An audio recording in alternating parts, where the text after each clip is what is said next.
Assalamualaikum warahmatullahi wabarakatuh. Bismillahirrahmanirrahim. Alhamdulillahirabbil alamin, qayyimus samawati wal ardina, mudabbiril khalaiqi ajmain.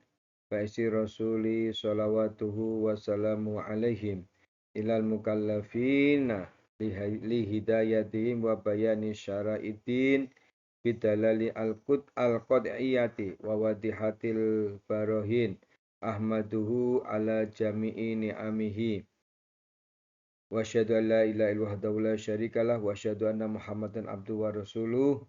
Allahumma shalli ala sayyidina Muhammad wa ala ali sayyidina Muhammad. Meneruskan kitab Arba'in Nawawi di hadis yang ke-11. Di hadis yang ke-11 yaitu An Abi Muhammad Al-Hasan bin Ali bin Abi Thalib sibti Rasulillahi sallallahu alaihi wasallam, den wayake saking Nabi Muhammad Hasan Ali bin Abi Thalib ngendikane Rasulullah sallallahu alaihi wasallam kang dadi asibti kang dadi putune Rasulullah sallallahu alaihi wasallam. Wa rehanatihi lan dadi ambon-ambone wangine Kanjeng Nabi Muhammad sallallahu alaihi wasallam radhiyallahu anhuma qala dawuh sapa Abi Muhammad Hasan, hafidtu min Rasulillahi sallallahu alaihi wasallam, hafidtu apal sapa ingsun min Rasulillahi saking Kanjeng Nabi Muhammad sallallahu alaihi wasallam. Da ma yari buka ilama la yari buka. Da ing ninggalo sira kabeh. Ma ing perkara yari buka kang mamangake perkara ing sira ilama maring perkara la yari buka kang ora mamangake perkara ing sira. Rawahu at-Tirmidzi, rawahu riwayatake ing hadis sapa at-Tirmidzi Imam Tirmidzi wan Nasa'i lan Imam Nasa'i. Wa qala lan dawuh sapa at-Tirmidzi Imam Tirmidzi, hadisun uta iki hadis hasan sahihun, hasan sahih kang sahih. Jadi hadis ini adalah hadis yang sahih, yang hasan ya. Dari Tirmidzi. Maksudnya apa? Bab 11 ini diterangkan bahwa hadis ini diriwayatkan dari Muhammad Al-Hasan bin Ali bin Abi Thalib sebagai cucunya Kanjeng Nabi Muhammad dan sebagai kesayangan juga kepada Nabi Muhammad, mengatakan bahwa saya hafal dari Rasulullah SAW sabdanipun, tinggalkan apa yang meragukanmu kepada apa yang tidak meragukanmu. Jadi sesuatu yang di dalam pikiran, dalam hati kok ragu, mamang, ya harus ditinggalkan. Contohnya apa yang dimaksud kandung ini adalah bila menemukan sesuatu yang berubah subhat, ya, subhat bukan haram lagi.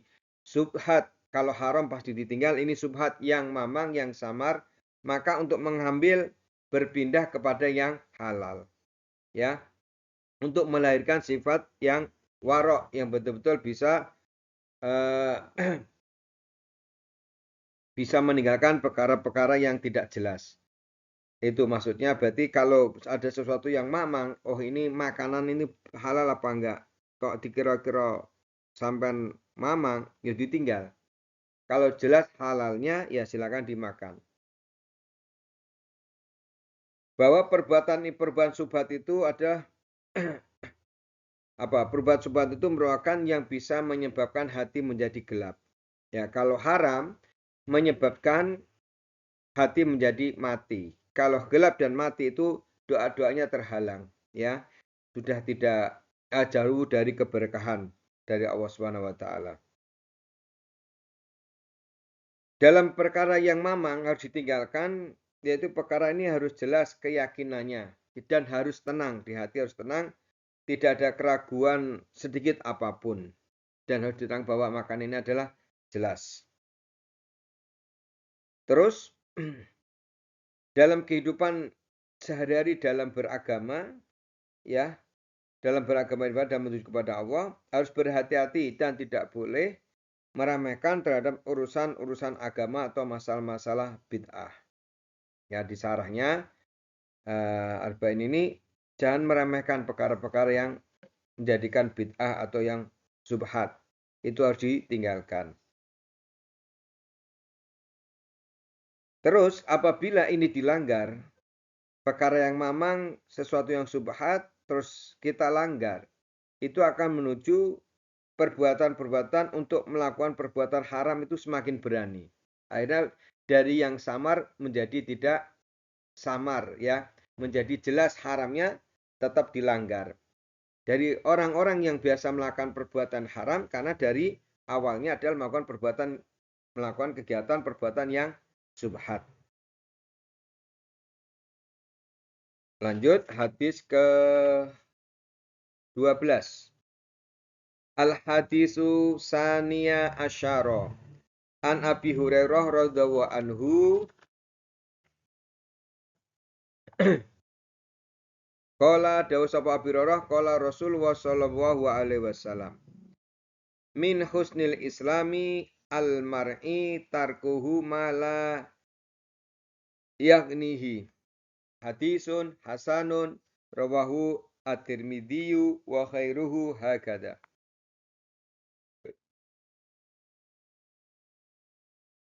Min husnil islami iku setengah sangking bagus-bagusnya Islam.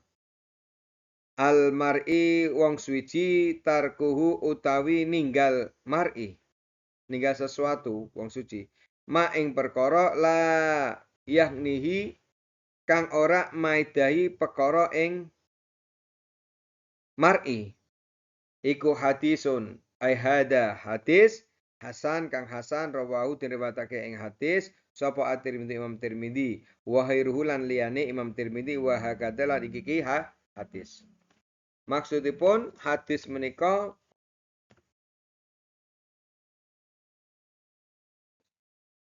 yaitu tanda baiknya, hasannya seorang Islam, tanda baiknya orang Islam yaitu meninggalkan sesuatu yang tidak berguna baginya. Ya. Ini merupakan sifat-sifat seorang muslim yang menyibukkan dirinya dengan perkara-perkara yang mulia serta menjauhkan perkara yang hina dan rendah.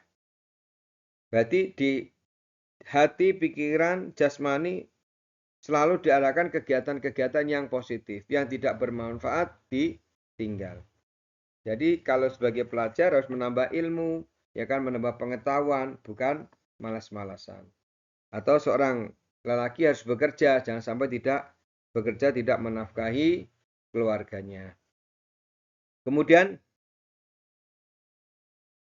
menyibukkan segala sesuatu yang tidak bermanfaat, sikap kesia-siaan atau kebiasaan yang bertanda untuk melemahkan iman.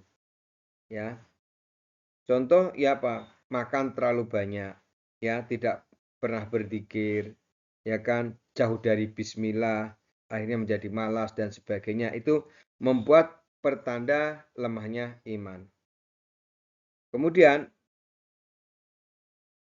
seorang muslim harus meninggalkan waktu yang tidak berguna, bahwa harus memanfaatkan waktu dengan sebaik-baiknya. Karena waktu yang sudah dilalui tidak akan bisa kembali, maka akan bisa menjadi mudorot, jadi kehilangan waktu yang tersia-sia. Ini tidak boleh sebagai orang muslim, harus bisa memanfaatkan waktu dengan baik. Di dalam Imam Ghazali dalam kitabnya Bidayatul Hidayah itu diterangkan bab itu dari bangun tidur, aktivitas dia sehari sampai kembali ke tidur itu ada manfaatnya semuanya. Ya kan? Dan cara ibadahnya dan sebagainya itu diterangkan semuanya di situ. Maka bagi muslim jangan sampai menyia-nyiakan waktu. Ya, digunakan tidak bermanfaat, ya, hanya bermalas-malasan dan sebagainya. Terus Jika ada masalah dengan masyarakat atau keluarga atau siapapun untuk tidak ikut bercampur urusannya bisa mengakibatkan perpecahan dan pertikaian antara sesama makhluknya Allah. Itulah pentingnya di hadis ini saya jelaskan kembali bahwa Kanjeng Nabi Muhammad bersabda, merupakan tanda sebaik-baiknya orang Islam adalah yang meninggalkan sesuatu yang tidak berguna baginya. Ini hadis yang ke-12. Lanjut hadis yang ke-13.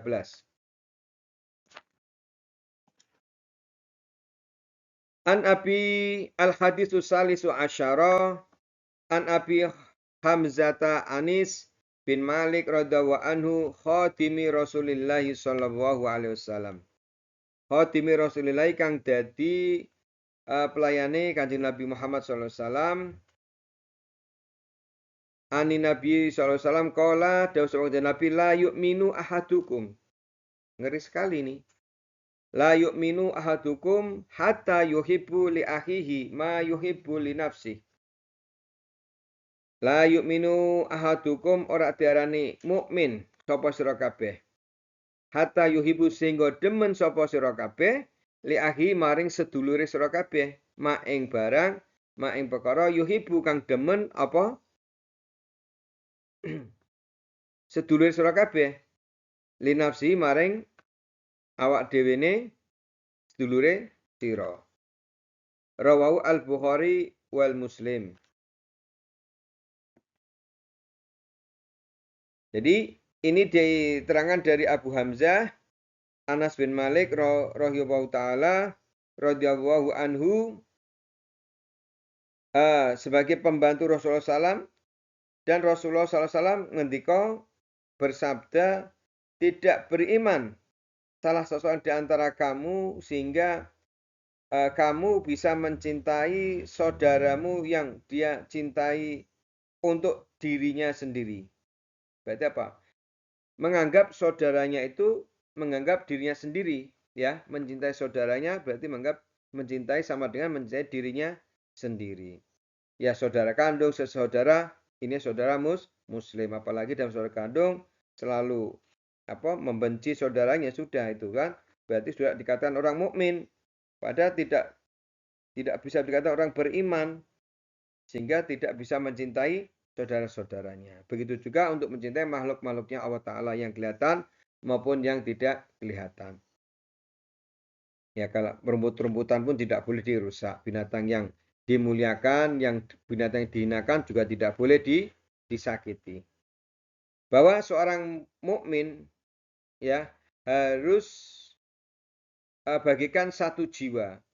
Jika dia mencintai saudaranya, seakan dia mencintai dirinya sendiri. Ini hadis, ya. Hadisnya jelas. Ini untuk menata hati, biar hatinya bersih, ya kan? Persaudaraan ukhuwah Islaminya bagus. Berarti mencintai kalau melihat seseorang Muslim yang ada kesusahan, ya dibantu, ya. Dijaga lesannya, dijaga tangannya, dijaga kakinya untuk tidak menyakiti saudara sesama Muslim. Yaitu sehingga ini bisa menjauhkan perbuatan-perbuatan yang hasud, iri, dengki, ya, yang bertentangan dengan iman. Karena apa? Penyakit hati berupa iri, dengki, hasud itu tidak ada obatnya. Mau berobat ke dokter untuk membersihkan penyakit hasudnya tidak akan bisa. Dokter tidak akan mampu. Memang tidak ada obatnya. Nah, kalau mau sembuh gampang, yaitu dengan cara apa? Yaitu dengan cara belajar dan beramal. Itu jawabannya di kitab Mukashafatul Qulub, ya. Nah, terus kalau selalu melakukan kemaksiatan kepada saudara sendiri berarti itu akan mengurangi imannya kepada Allah. Semakin sayang terhadap sesama makhluk, ya kan, maka penduduk seluruh bumi akan menyayangi kita. Penduduk bumi, penduduk langit. Padahal penduduk bumi dibandingkan penduduk langit itu paling banyak adalah penduduk langit. Kalau kita berbaik-baik, menyelamatkan satu makhluknya Allah, pahalanya seperti di alam semesta ini. Inilah rahmatnya begitu luas, jaga hati untuk saling menyayangi, untuk mencari keberkahan dari Allah SWT. Intinya bab ini ya dari tadi 11-12 untuk menyejukkan hati, menyatukan hati jauh dari penyakit hasud. Ya. Semoga kita mendapat berkah dari ridwan Allah Ta'ala untuk menjaga hati selalu bersih, mengurangi dosa-dosa kita, ya kan, menegakkan membaguskan agama kita dengan sholat yang bagus, ya kan, dengan sholat yang bagus maka akan menjauhkan dari perbuatan mungkar. Inna sholata tanha anil fahsya'i wal munkar. Demikian untuk hadis Arba'in Nawawi, ya cukup 3 hadis, yang penting pemahamannya. Jadi kehidupan ini betul-betul bisa meningkatkan iman kepada Allah Ta'ala. Apabila kita mendapat ilmu kok mendengarkan lagi, ya kita kok semakin senang, berarti ilmu itu jadi ilmu yang bermanfaat. Begitu sebaliknya, sudah dengar hadis ini, kok dengar hadis lagi akhirnya bosan, berarti sudah jauh dari rahmatnya Allah Ta'ala. Oke, mengatakan subhanaka wa bihamdika asyhadu an la ilaha illa anta astaghfiruka wa atubu ilaik. Wassalamualaikum warahmatullahi wabarakatuh.